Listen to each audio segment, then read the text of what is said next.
Banjo-Kazooie is one of my favorite video games of all time, is what I would have said if that were actually true. No, I never grew up with Banjo, and since having played it for the first time, not too long ago, I have to say I didn't care for it too much. Don't get me wrong, I really like the characters, designs of the world, and learning about its development, but when it comes to the gameplay itself, it's just not my style. Though, maybe that bit about its development is where my fascination for the title really comes into play.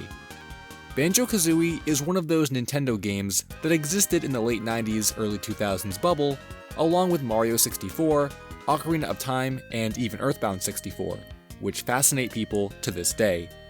There's something about the games that were announced during this era that people love to learn about beyond just having played them.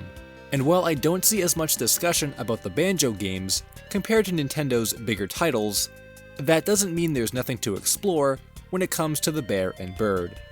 In the years and even decades that followed the release of Banjo-Kazooie and its sequel, Banjo-Tooie, there has been an air of mystery, intrigue, and even legend when it comes to the existence of the third game in the Banjo-Kazooie series, Banjo-Threeie. Now, I know what you Banjo fans are thinking at this point. Banjo-Threeie never existed, and Nuts and Bolts stands as the follow-up to Banjo-Tooie. And to that I say, you're absolutely correct. Banjo-Threeie never existed and was never in development according to several Rare employees. But if that's the case, what relevance does Threeie have in the history of the series? Despite the title never having been made to the extent that people expected, that didn't stop a plethora of rumors, speculation, fan creations, hopefulness, and desire from spreading around the community. Banjo-Threeie has taken on a form all its own over the years, and we need to go back to Space World 2000 to see where it all came from. Space World 2000. This was an event, a trade show rather, hosted by Nintendo, and showcased many upcoming titles and even consoles, including the now famous announcement of the GameCube itself. This, in combination with some of the games that were shown, led people to believe certain titles were in the works and would come out as depicted in these trailers. However, that's not exactly the case. For the most part, many of the trailers that were depicted at this event were early concepts or nothing more than tech demos, but for years it was more closely believed that these exact games were in the works. Banjo-Threeie is no exception, and there exists a video that led people to believe a third game was in the works. The short segment depicts Banjo and Kazooie running through a canyon while being chased by Mumbo and other enemies from previous games. What this trailer actually is a tech demo Nintendo asked Rare to put together simply to show off the power of the GameCube. It's more of a proof of concept. In fact, these assets were mostly taken from Banjo-Tooie itself.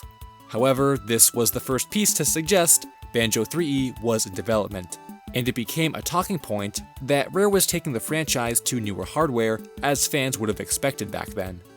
Though this wasn't the only official content that suggests Threeie existed, because Banjo-Tooie itself hints that another game is coming. At the end of the original Banjo-Kazooie, there's an entire segment informing the player about the sequel game, and even details elements from the first game that can be brought over for bonus content. While the interactivity between the two games was mostly scrapped, Banjo-Tooie did release, so that much was true. And in keeping with tradition of these future hints, the end of Banjo-Tooie name drops the title Banjo-Threeie as Gruntilda claims she'll once again return in the next game.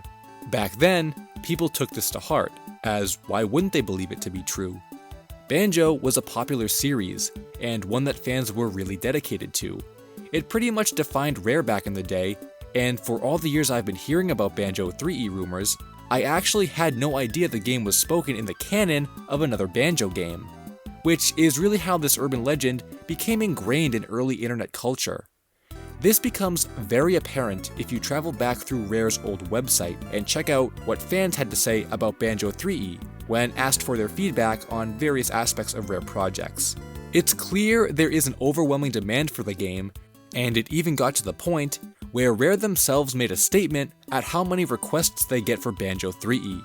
This mindset persists through the sale to Microsoft and into the DS era, where things get a little more interesting. At E3 2006, a teaser trailer would be released by Rare, depicting a redesigned Banjo and Kazooie being a part of a top-secret project that was being developed at the time.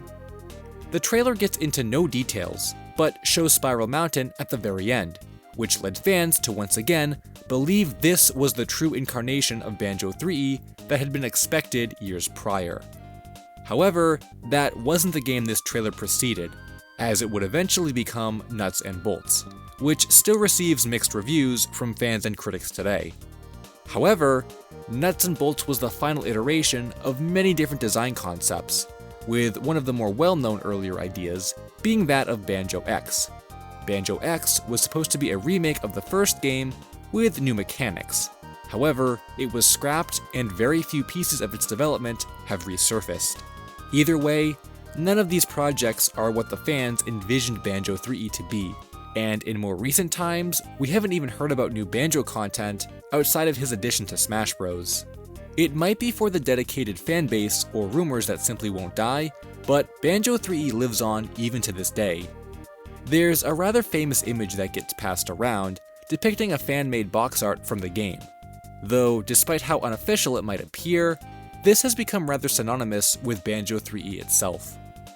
The Facts About Banjo-Kazooie Twitter account states its earliest known source is dated 2003, posted on a massive Banjo-Threeie thread from 2001, but where this came from and who made it are still unknown.